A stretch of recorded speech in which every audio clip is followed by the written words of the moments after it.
When I may have some kind of technically died or been murdered is what may technically be a real saint.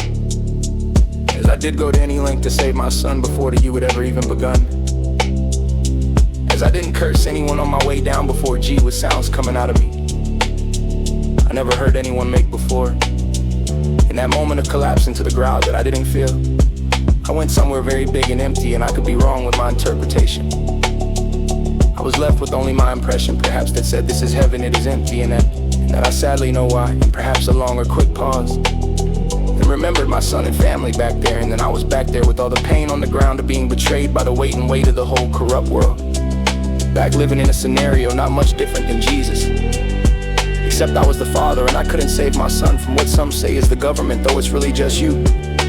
So though I tried more than just a man does to reason with you regarding your ignorance of the situation before and after all this, if you only try to listen to G from the Bible or the books from the past, then you're maybe looking at them backwards. And if you focus on rule 1 and don't get to rule 2, what have you done? The D is not G, though he has written many books ever so cunningly to try to convince you to blame G and each other as if they are the same.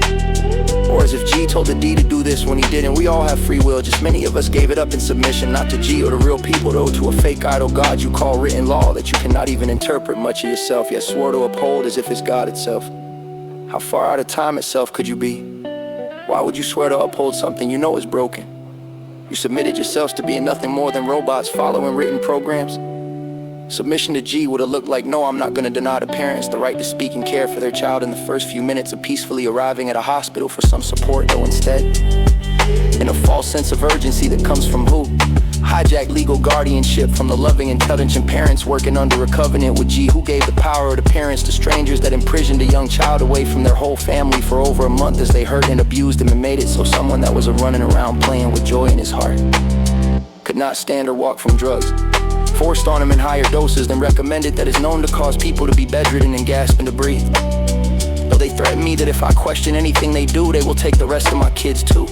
What am I to do? Over a month now I've already called all the attorneys and there is nothing they can do. Over a month and finally able to see him again. How did we sin?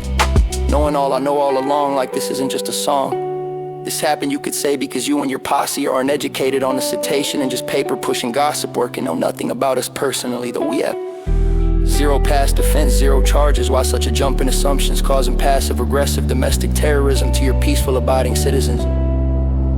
Was this a story of real blood libel from devil worshippers taking innocent blood of believers?